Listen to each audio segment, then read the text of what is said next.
Hi good morning. I am Divya, physiotherapist. இன்றைக்கி நம்ம என்ன பார்க்க போகிறோம் அப்படின்னு பார்த்தீங்க அப்படின்னா, லாஸ்ட் வீடியோவே நான் உங்களுக்கு போட்டிருக்கேன். அதாவது வெர்டிகோ பற்றி போட்டிருந்தேன் இல்லைங்களா? ஸோ இப்போ வெர்டிகோ அப்படின்னா என்னன்றது எல்லாமே உங்களுக்கு சொல்லிட்டேன். ஸோ வெர்டிகோ வந்தால் என்ன பண்ணணும், என்ன பண்ணக்கூடாது, என்னென்ன எக்ஸசைஸ்லாம் நம்ம பண்ணலாம், என்னெல்லாம் பண்ணி நம்ம ப்ரிவெண்ட் பண்ணலான்றது எல்லாமே டீட்டெயிலாக உங்களுக்கு நான் லாஸ்ட் வீடியோவில் எல்லாமே எக்ஸ்பிளைன் பண்ணிட்டேன். ஸோ அதில் என்ன டவுட் இருந்தால் நான் கேளுங்க, சரிங்களா? நான் உங்களுக்கு எல்லாமே கிளியர் பண்ணி விடுறேன். தென் நெக்ஸ்ட் ஒன், இப்போ நம்ம என்ன பார்க்க போகிறோம் அப்படின்னு பார்த்தீங்கன்னா, அதாவது வெர்டிகோ அப்படின்னா, வெர்டிகோன்றது வேறு, பிபிபிவின்றது வேறு அப்படிலாம் நினச்சிக்காதீங்க. ரெண்டுமே சேர்ந்த ஷார்ட் ஃபார்மில் வெர்டிகோ அப்படின்னு சொல்லுவாங்க. பட் இதனோட ஃபுல் ஃபார்ம் பார்த்தீங்கன்னா பினைன் பேராக்சிஸ்மல் பொசிஷனல் வெர்டிகோ அப்படின்னு தான் சொல்லுவாங்க. ஏன் இதை இந்த மாதிரி சொல்கிறாங்க அப்படின்னா, நான் ஆல்ரெடி உங்களுக்கு சொல்லியிருக்கேன் இல்லையா, பொசிஷன் மாறும்போது நம்மளோட கழுத்து பொசிஷன் சடனாக நம்ம சேஞ்ச் பண்ணும்போது, அதை படுத்துட்டு டக்குன்னு எழுந்திருக்கும் போது, இல்லைனா படுத்துட்டு ஸ்ட்ரைட்டாக எழுந்திருக்கும் போது, இல்லைனா நேராக படுத்துட்டு டக்குன்னு சைடில் ஒரு கழிக்கும் போது, அந்த மாதிரி நமக்கு ரூமே சுற்றுற மாதிரிலாம் வரும் அப்படின்னு சொல்லியிருக்கேன் இல்லையா. ஸோ இதை தான் நம்ம என்ன சொல்லுவாங்க அப்படின்னா வெர்டிகோ அப்படின்னு சொல்லுவாங்க. பட் அதனோட ஃபுல் மீனிங் பிபிபிவி, இதான் ஷார்ட் ஃபார்மில் சொல்லுவாங்க. இதனோட அப்ரிஷியேஷன் வேர்டு தான் நான் ஆல்ரெடி உங்களுக்கு சொன்னது, சரிங்களா? ஸோ அதனால் நீங்கள் அதுக்கான என்னென்ன எக்ஸசைஸ்லாம் பண்ணணும், பண்ணக்கூடாது எல்லாமே கரெக்டாக ஃபாலோ பண்ணிக்கோங்க. இன்றைக்கி நம்ம என்ன பார்க்க போகிறோம் அப்படின்னு பார்த்தீங்க அப்படின்னா, நிறைய விமன்ஸ் விமன்ஸ்னால் சொல்ல முடியாது, மேலுக்குமே அந்த கம்ப்ளைண்ட் இருக்கும். பட் மேக்ஸிமம் பாதிக்கப்படுறது பார்த்திங்கன்னா ஃபீமேல் தான். ஸோ எதனால் அப்படின்னு பார்த்தீங்கன்னா, மெயினாக லேடிஸ் கம்ப்ளைண்ட் பண்ணுவாங்க பாருங்கள், நல்லா தான் இருக்கேன், எனக்கு ஒன்றும் பிரச்சனை இல்லை, உடம்புக்கு ஒன்றும் இல்லை, நான் நல்லா சாப்பிட்றேன், நான் நல்லா தூங்குறேன், நல்லா வேலை செய்கிறேன், எனக்கு ஒன்றுமே கிடையாது. ஆனால் நான் ரெஸ்ட் எடுக்கும்போது மட்டும் எனக்கு வலிக்குது, கையெல்லாம் வலிக்குது, மறுத்து போகிற மாதிரி இருக்குது, இல்லை விறுவிறுன்னு இழுக்கிற மாதிரி இருக்குது அப்படின்னு சொல்லுவாங்க.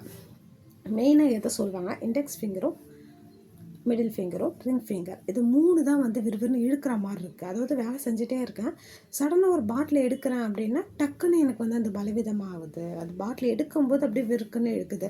இல்லை ஏதாச்சும் சமைச்சிட்டே இருக்கும்போது சடனாக இங்கே பிடிச்சி இழுக்கிற மாதிரி இருக்குது அப்படின்லாம் கம்ப்ளைண்ட் சொல்லுவாங்க.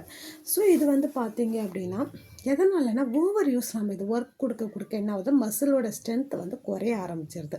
ஸோ மசில் வீக் ஆக ஆரம்பிச்சிருது. ஸோ மசில் வீக் ஆகிறதுனால தான் நமக்கு இந்த மாதிரி கம்ப்ளைண்ட்லாம் வருது. ஃபஸ்ட்டு பார்த்தீங்கன்னா லைட்டாக பெயினாக இருக்கும், அதை நம்ம விட்டுட்டோம் அப்படின்னா அது நமக்கு கொஞ்சம் எரிச்சலாக இருக்கிற மாதிரி இருக்கும். ஸோ அதுக்கப்புறம் லைட்டாக விழுதுன்னு இழுக்கிற மாதிரி இருக்கும். அதுக்கப்புறம் உங்களால் அதில் ஒர்க்கே பண்ண முடியாது, அந்த மாதிரி ஸ்டாப் பண்ணிவிடும். ஸோ அதனால தான் ஸ்டார்டிங்கில் நம்ம என்னென்னு பார்த்து ரெக்கவர் பண்ணிக்கலாம் அப்படின்னு சொல்கிறது, ஓகேங்களா? ஸோ இதுக்கு என்னென்ன எக்ஸசைஸ்லாம் பண்ணணும், என்னெல்லாம் பண்ணக்கூடாதுன்னு நான் சொல்லிடுறேன். இது அதேமாதிரி கம்ப்யூட்டர் லேப்டாப்பில் அதிகமாக ஒர்க் பண்ணியிருப்பாங்க இல்லையா, ஸோ அவங்களுக்கு இந்த கம்ப்ளைண்ட் வரும். ஏன்னா நம்ம அதிகமாக இந்த ஃபிங்கர் மூவ்மெண்ட் தான் நம்ம யூஸ் பண்ணுவோம், இங்கே டைப் பண்ணும்போது இது தான் யூஸ் பண்ணுறோம். ஸோ அந்த மாதிரி பண்ணுறதுனால தான் அந்த மசில்லாம் என்ன ஆகுது, அதோடய ஸ்ட்ரென்த்தை இறந்து வீக் ஆகிடுது, சரிங்களா? ஸோ ஃபஸ்ட்டு நம்ம என்ன பண்ணணும் அப்படின்னு பார்த்தீங்கன்னா, ஃபஸ்ட் ஆஃப் ஆல் நம்ம பண்ணக்கூடிய முதல் ஸ்டெப்பு மசில் வீக்னஸை சரி பண்ணுறது கிடையாது, வலியை ஃபஸ்ட்டு குறைக்கணும். எதையுமே என்ன கம்ப்ளைண்ட்டாக கூட இருக்கட்டும், முதல்ல உங்களுக்கு வலி இருக்குது இல்லையா, ஸோ அந்த வலியை குறைக்கணும். இல்லை எனக்கு எரிச்சலாக இருக்குது அப்படின்னா முதல்ல அந்த எரிச்சலை குறைக்கணும், அதுக்கப்புறம் பெயினை குறைக்கணும். தென் you can two all the exercise, ஓகேங்களா?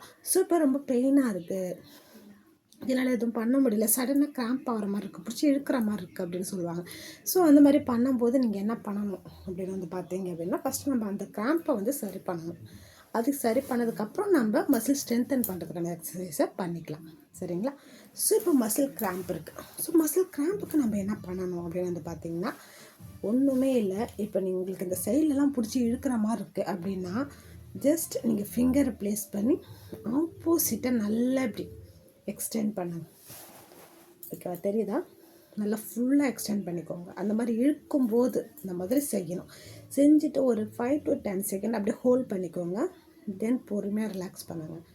திரும்ப அதே மாதிரி நல்லா எலிவேட் பண்ணணும், 10 செகண்ட்ஸ் ஹோல்ட் பண்ணிக்கணும், தென் ரிலாக்ஸ் பண்ணிக்கணும், ஓகேங்களா? ஸோ இதை கரெக்டாக நீங்கள் ஃபாலோ பண்ணுங்கள். ஒரு 5 to 10 டைம்ஸ் நீங்கள் பண்ணாலே போதும், அந்த மசில் கிராம்ப் சரியாயிடும். சரி ஆனதுக்கப்புறம் நீங்கள் என்ன பண்ணணும் அப்படின்னு பார்த்தா, மீடியமான ஐஸ் வாட்டராக இருக்கலாம், இல்லை வார்ம் வாட்டராக இருக்கலாம்.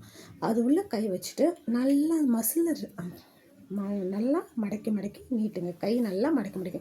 எதனால் இதை பண்ண சொல்கிறேன் அப்படின்னு பார்த்தீங்கன்னா, இது மாதிரி பண்ணும்போது என்ன ஆகுது, இந்த மசில் எல்லாமே ரிலாக்ஸ் ஆகும், கன்ட்ராக்ஷனாக இருக்குது இல்லையா. ஸோ அந்த மசிலை முதல்ல நம்ம ரிலாக்ஸ் பண்ணணும். ஸோ அதனால தான் நம்ம இதை பண்ணுறது, சரிங்களா? ஸோ இது பண்ணதுக்கப்புறம் எனக்கு ஓகே, இப்போ பெட்டராக இருக்குது, அதாவது ஒரு 2-3 டேஸ் நான் ஃபாலோ பண்ணேன், எனக்கு இப்போ பரவாயில்ல வலி குறைஞ்சிருச்சு அப்படின்னு உங்களுக்கு தோணுது பார்த்தீங்களா, அதுக்கப்புறம் நீங்கள் என்ன பண்ணணும், இந்த எக்ஸசைஸ்லாம் ஃபாலோ பண்ணணும். என்ன பண்ணலாம் அப்படின்னு வந்து பார்த்தீங்கன்னா, மெயினாக வந்து ஸ்விஸ் பால் சொல்லுவாங்க இல்லையா, கேட்டிருக்கீங்களா? அதாவது ஸ்வீஸ் பண்ணி விடுறது பேர் தான் ஸ்விஸ் பால். அது வந்து மேக்ஸிமம் எல்லோ கலர் பால் சொல்லுவாங்க, ஸ்மைலி பால் சொல்லுவாங்க. அது உங்களுக்கே தெரியும் நினைக்கிறேன். ஸோ அந்த ஸ்மைலி பால் சொல்லுவாங்க பாருங்கள், எல்லோ கலரில் இருக்கும். எல்லா ஷாப்லேயுமே இருக்கும். ஸ்டேஷ்னரி ஷாப்பாக இருக்கட்டும், இல்லை சூப்பர் மார்க்கெட்டாக இருக்கட்டும், எல்லா கடையிலையுமே இந்த பால் கிடைக்கும். ஒரு ரவுண்ட் ஷேப்பில் இவ்வளோ தான் இருக்கும் சைஸு.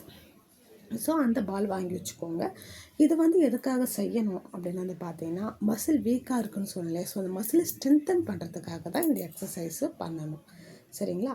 ஸோ என்ன பண்ணணும், அந்த பாலை வந்து எப்போ பாரு நம்ம ப்ரெஸ் பண்ணிகிட்டே இருக்கக்கூடாது. மசில் ரொம்ப டயர்டாகவும் ஆகிடும். ஓகேவா? யாரையுமே ஒரு அளவாக தான் வேலை வாங்கணும். அதுக்கு மேலே வேலை வாங்கணுன்னா என்ன ஆகிடுவாங்க, டயர்டாகிடுவாங்க. அது கையாக இருக்கட்டும், காலாக இருக்கட்டும், எதுவாக இருந்தாலும் சரிதான். ஸோ அதனால தான் சொல்கிறேன். ஓகேங்களா? ஸோ இப்போ இதில் என்ன பண்ணணும் அப்படின்னு வந்து பார்த்தீங்கன்னா, மார்னிங் அண்ட் ஈவினிங் மட்டும் பண்ணால் போதும். ஆஃப்டர்நூனில் டைம் கிடைச்சா பண்ணுங்கள். மற்றபடி அது வந்து கம்பல்சரி கிடையாது. மார்னிங் அண்ட் ஈவினிங் 2 டைம்ஸ் பண்ணால் போதும். நல்லா ஸ்வீஸ் பண்ணி விடுங்க. இப்போ ரொம்ப வலியில் வந்து உங்களால் ஃபுல்லாக ஸ்வீஸ் பண்ண முடியாது. ஓகேவா? அதனால் ஒன்றும் பிரச்சனை கிடையாது. முடிஞ்ச அளவுக்கு லைட்டாக புஷ் பண்ணுங்கள். தென் அப்புறம் டே பை டே நீங்கள் ஆகும்போது நல்லாவே ப்ரெஸ் பண்ணிக்கலாம். மார்னிங் அண்ட் ஈவினிங் 20 டைம்ஸ் பண்ணால் போதும். அதுக்கு மேலே பண்ண வேண்டாம். பண்ணிங்கன்னா மசில் டயர்டாகிடும், வலிக்க ஆரம்பிச்சிடும். சரிங்களா? So morning and evening 2 times பண்ணால் போதும். 20 டைம்ஸ் பண்ணிங்கன்னா போதும். அதுக்கு மேலே வேண்டாம். ஓகேவா? ஸோ இந்த எக்ஸசைஸ் கண்டினியூவாக ஃபாலோ பண்ணிக்கோங்க. சேம் திங் நான் சொன்ன மாதிரி warm water or ice water கை வச்சுட்டு மசிலை ரிலாக்ஸ் பண்ணிவிட்டு then you can do exercise.